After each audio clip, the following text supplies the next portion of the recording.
Hey everybody, Andy here at the American Battlefield Trust. We're here at the Chattanooga National Cemetery with our guest Dave Powell. While my colleagues have been out filming the videos for the Georgia Battlefield Swing, Dave and I have been working on our brand new Chickamauga driving tour, which brought us here to the cemetery.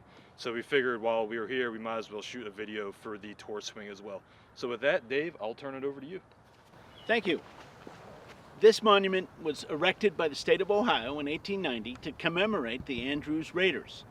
In 1862, James J. Andrews, a civilian, conceived of the idea of capturing a locomotive on the Western and Atlantic Railroad running from Atlanta to Chattanooga. At the time, the plan was to steal the locomotive, run north along the tracks, destroying bridges, doing whatever damage, water tanks, whatever, if they had time to tear up rails, to do whatever damage they could. Even in 1862, the Confederate armies in Tennessee depended on the Western and Atlantic as their supply line. The Andrews Raiders were just one of several attempts to cut that supply line. The raid was comprised mostly of men from the 2nd, 21st, and 33rd Ohio. They gathered in Big Shanty, Georgia. Today it's known as Kennesaw, Georgia. And they stole the locomotive, the General. The Confederates realized the capture almost immediately and gave chase. And so the Andrews Raiders were not able to achieve many of their objectives.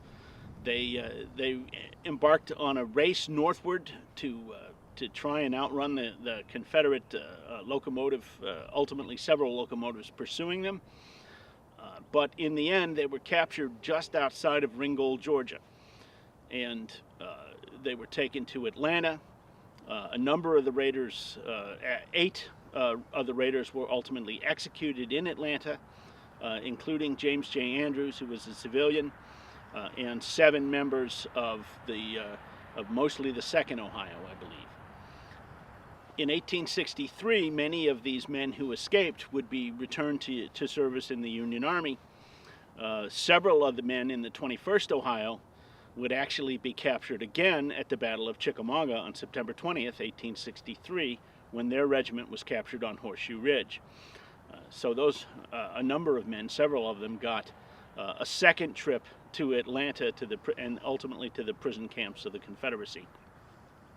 8 Medals of Honor were awarded to the Raiders. The Medal of Honor was actually created in 1862, and the first Medals of Honor were issued to these Raiders. And ultimately, though the raid wasn't successful, it became one of the more dramatic episodes of the Civil War. We're here in the National Cemetery.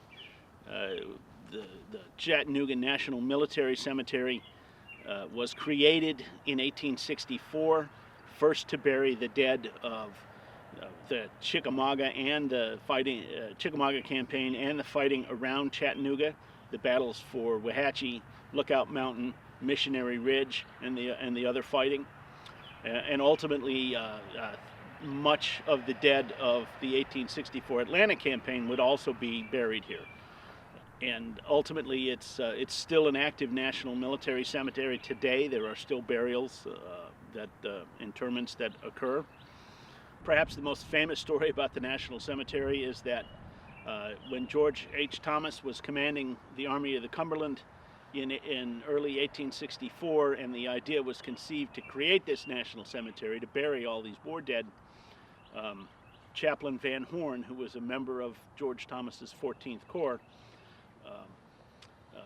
asked General Thomas whether they should organize the burials by state section or by individual. And Thomas is reputed to have said, after a moment's thought, "Mix them up, I'm tired of states' rights." Thank you.